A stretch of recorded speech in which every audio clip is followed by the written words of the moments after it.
Merci, Monsieur le Président. It's an honor to rise today to speak to Bill 207, Moving Ontario Family Law Forward Act 2020, which holds tremendous weight in the lives of millions of parents and children across our province. We all know that childhood is a critical and formative time in our lives. Every child deserves to experience a childhood that is full of the love and care of parents, a parent, or parental figures. Every child deserves the opportunity to learn, to grow, and to work towards a bright future for themselves. Every child deserves these things, Mr. Speaker, regardless of the marital status of their parents or legal guardians. Child custody and access issues, as our government sees it, should not be a burden that impedes the ability for a family to love and care for their children. Not a burden that impedes the ability for children to fully enjoy their childhood. It is every child's God-given right to grow up, to learn and develop, and to achieve a rewarding, fulfilling, and successful future. This is why our government has introduced the legislation I rise to speak on today. Bill 207, the Moving Ontario Law Forward Act, will make it easier, faster, and more affordable for individuals and families to resolve legal matters within their families. The streamlining of this process will simplify an outdated and complex system of family law through three major reforms. 1, by modernizing its language. 2, by simplifying its appeal routes. And 3, by improving online child support services. I'd like to speak to each of these three major reforms individually and touch on important details that members of this Assembly can benefit from hearing in consideration of this bill. Reform 1, modernizing the language of current statutes. Let us first look to how our government plans to modernize the language of current family law statutes to streamline the process for Ontario families who may come to interact with the court system at some point in their lives. Our government is working for Ontario families and their children by moving family law forward in our province. The changes we seek in existing family law statutes are being enacted to ensure an accurate reflection with recent modernization of the Divorce Act undertaken by the federal government. This raises the question, how will we update our laws to better reflect those at the federal level? Well, our government will adopt similar terminology and provisions relating to factors such as parenting, the best interests of the child or children, family violence, family dispute resolution processes, and procedures relating to child relocation. By ensuring that the provincial terminology is more aligned with federal terminology, we will streamline the legal process for families, make it less confusing by eliminating variants of legal terminology or jargon, ensure timely results for families, and reduce hearing burdens on the courts. I think a fair question that may arise to this proposal is, wouldn't changing the existing terminology create confusion itself as old words, terms, and concepts become obsolete? The answer is simple. With the incoming federal legislation coming into effect on March 1, 2021, our province will lag behind the modern terminology instituted at the federal level if we do not put forward these changes. In other words, by not keeping up with federal statutes, we will create even greater and lasting confusion and unnecessary duplication. The Attorney General has consulted widely with many family and legal stakeholders to ensure that these changes do not come as a surprise, and has timed this so that all relevant groups, including the courts, the Rules Committee, and the Bar, will have time to grasp, adopt, and start using the new terminology as of March of next year.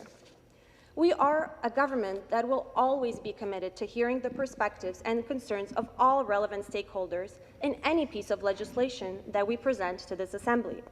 We are a government for the people, and as such, we take committee hearings very seriously, and the feedback that we receive in these sessions from both supporters and those opposed are always thoroughly considered and analyzed as a means to making our laws even better and reflective of the collective will of the people. Furthermore, our government will engage with schools, government offices, and medical professionals so that they too are well aware and well informed of terminology changes coming into effect in March. And this move is in the same direction as other reforms proposed by our provincial counterparts across the country.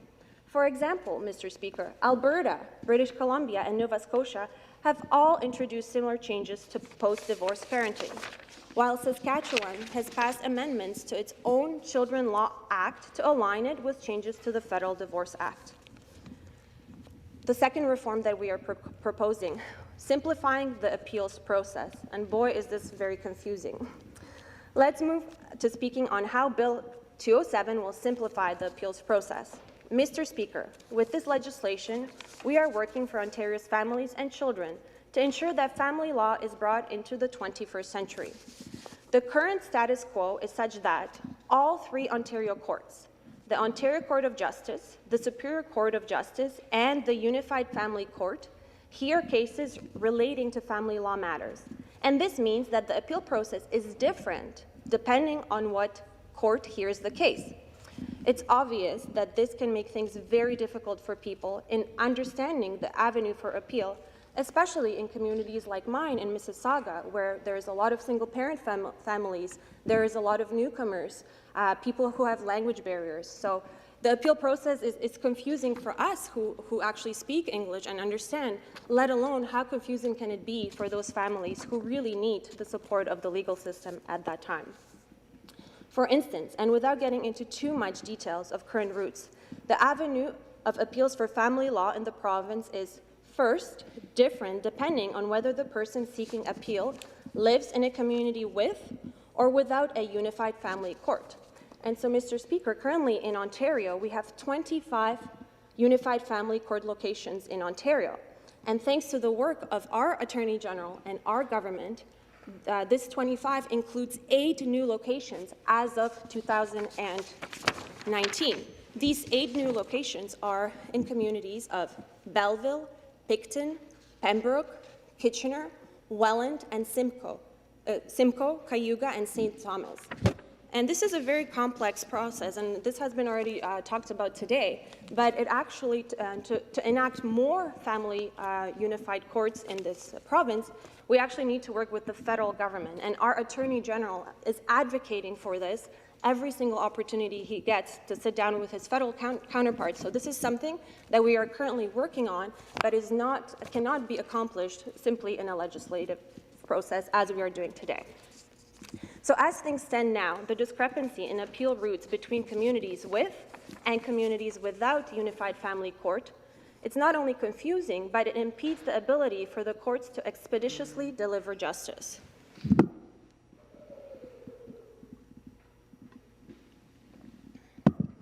With our proposed changes, the government will make the system easier to navigate by streamlining where appeals are directed to, helping reach final decisions faster in cases dealing with children in difficult circumstances, and importantly, guaranteeing a higher level of consistency and fairness of process regardless of where the trial is being heard.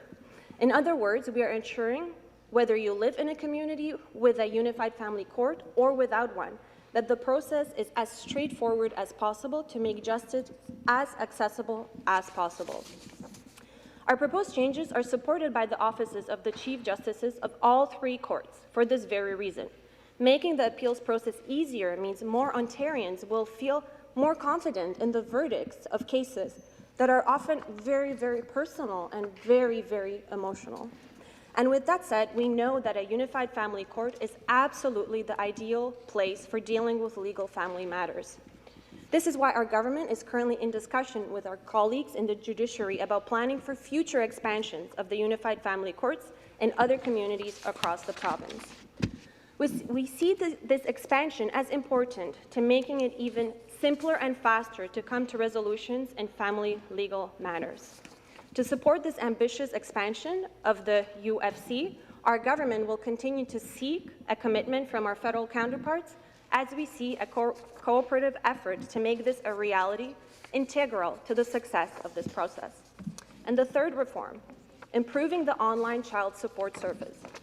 Mr. Speaker, this resource is undoubtedly one that has become more important given the pandemic we currently find ourselves within.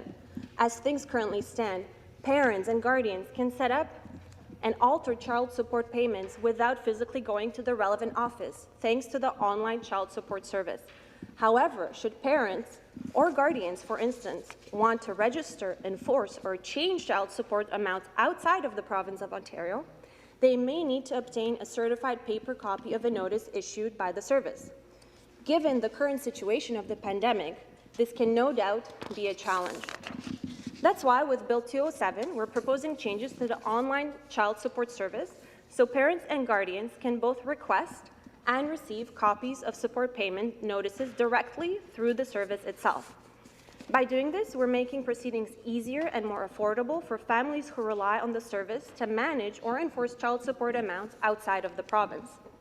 With COVID-19 as a factor, our government recognizes that issues surrounding child custody and access, as it's currently known, can become even more challenging. Throughout the current pandemic and on our path forward to recovery, our government has been steadfast in our focus on keeping Ontarians safe while at the same time maintaining the administration of justice.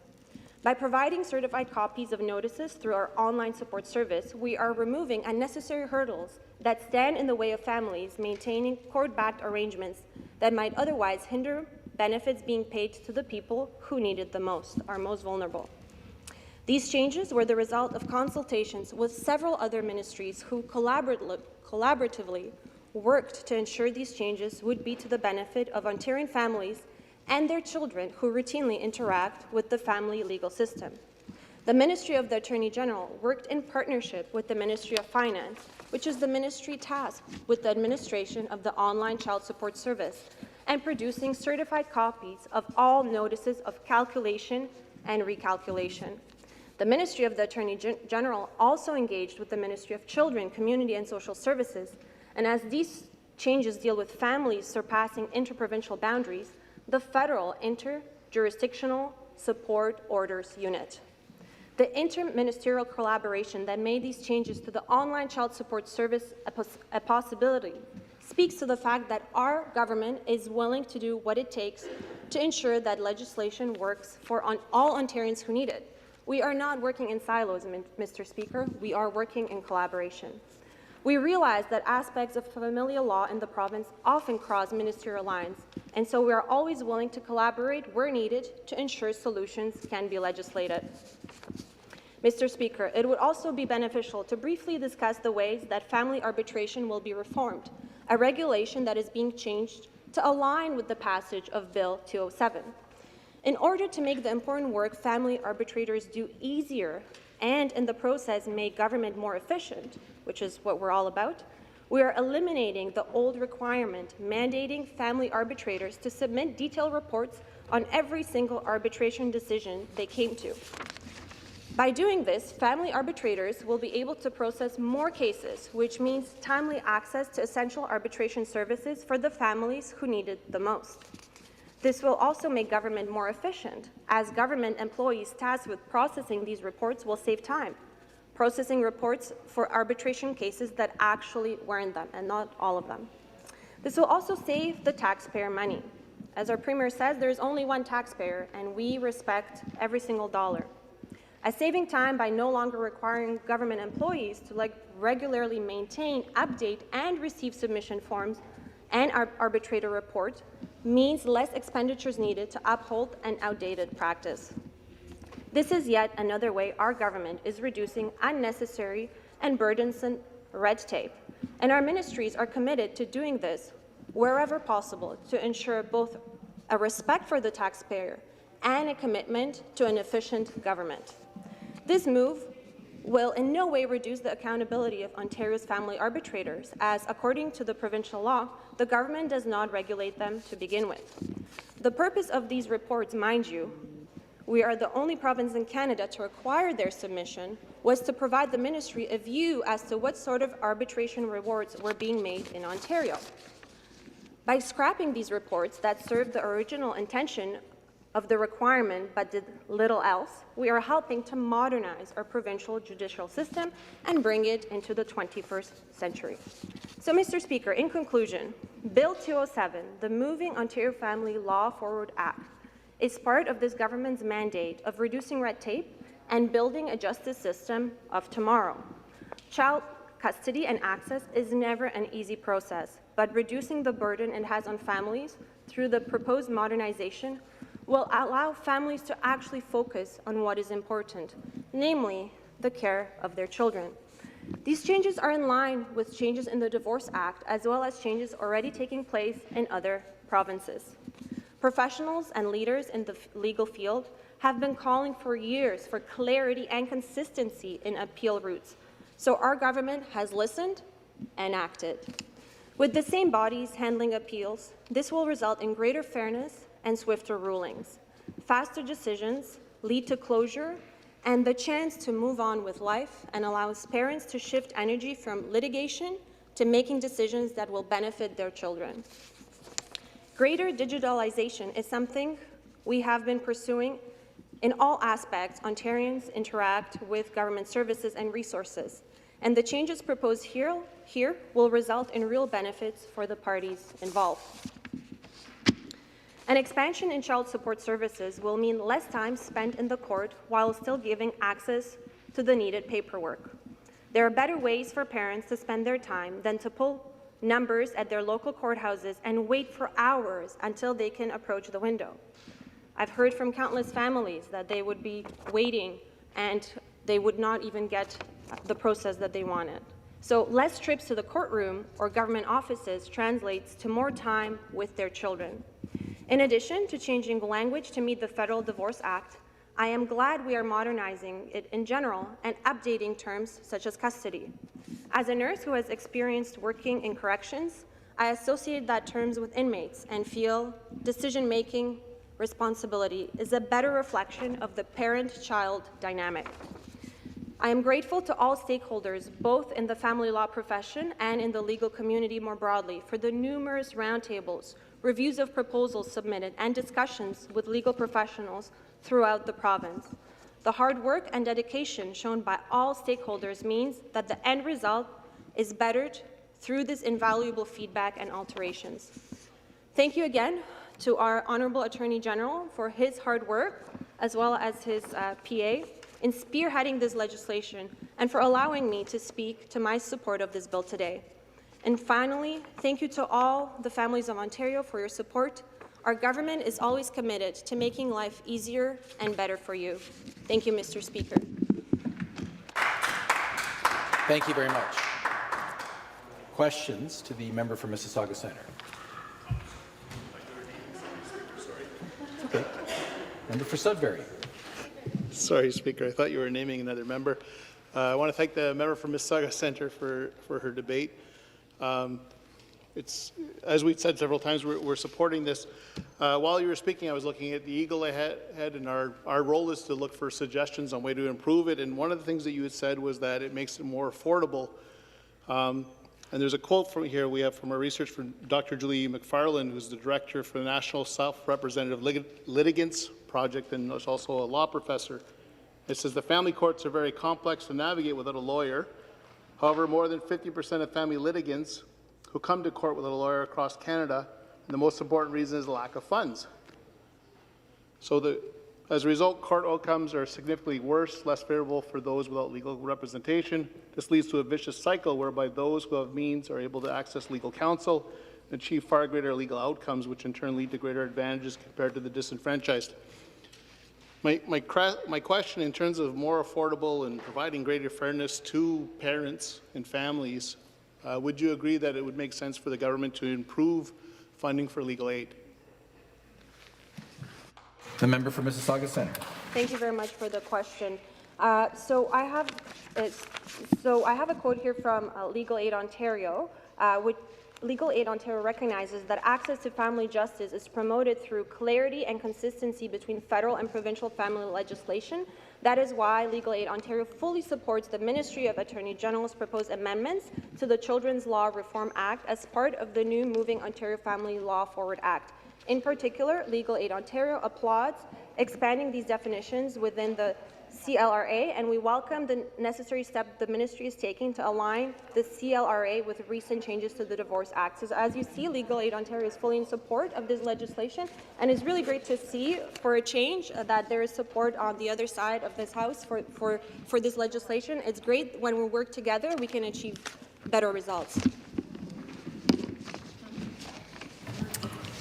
Thank you. The next question, the member for Chatham-Kent-Leamington.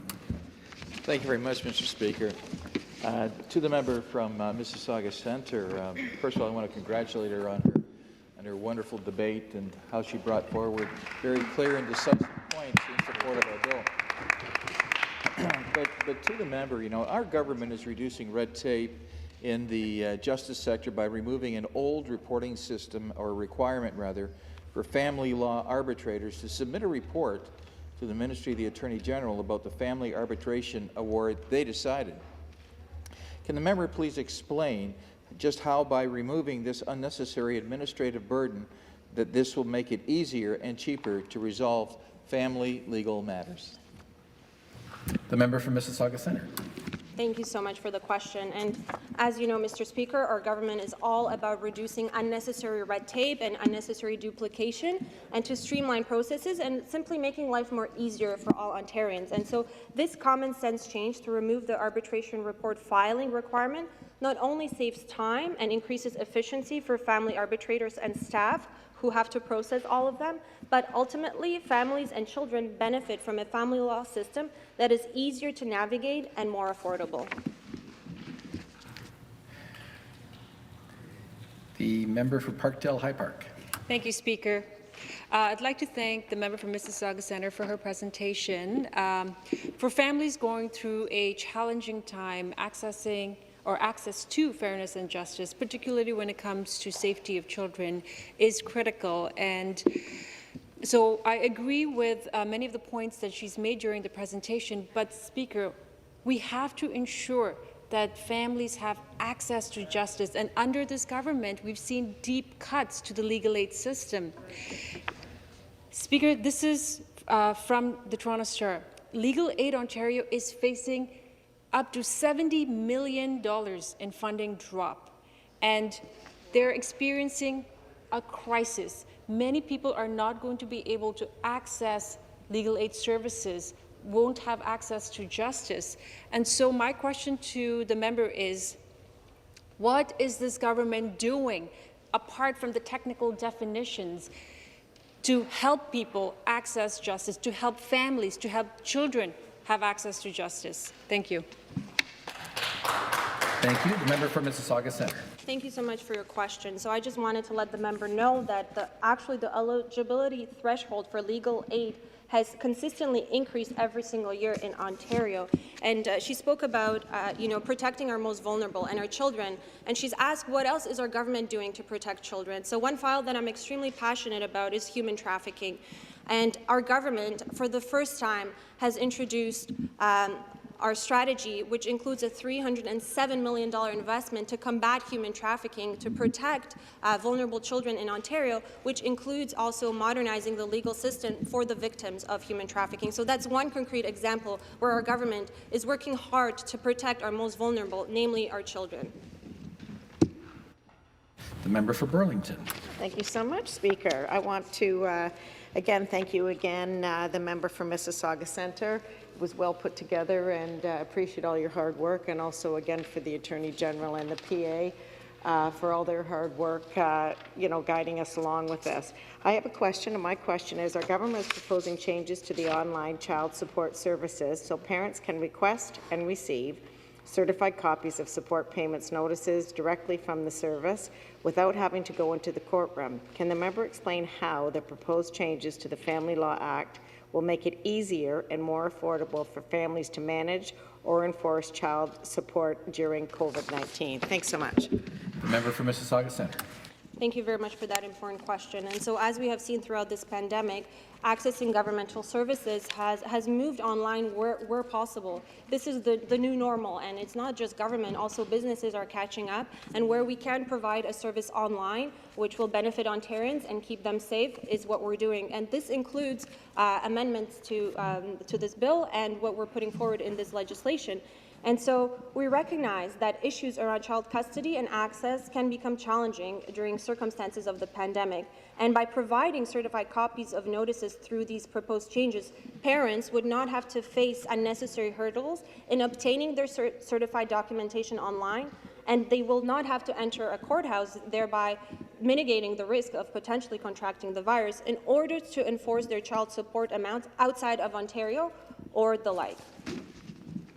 The member for Windsor-Tecumseh.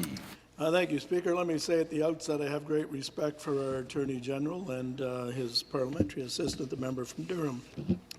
My question pertains to what I see as a glaring oversight in this bill, and I listened intently to the member, my friend from Mississauga Centre, and when she started off by saying what she believed in. Well, I believe every grandparent should have a role to play in the lives of their grandchildren.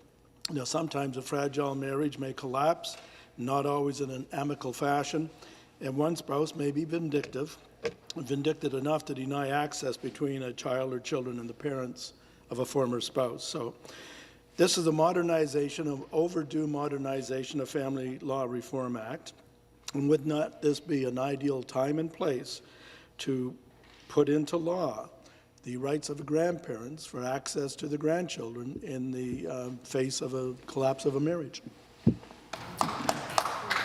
The member for Mississauga Centre. Thank you so much for the question. And it's a very important one because in today's day and age, you know, the definition of parent or legal guardian, it can be anyone surrounding a child, and it could be definitely a grandparent. And so there are already existing provisions in the Family Law Act to allow other members of family to take legal custody or own over a child.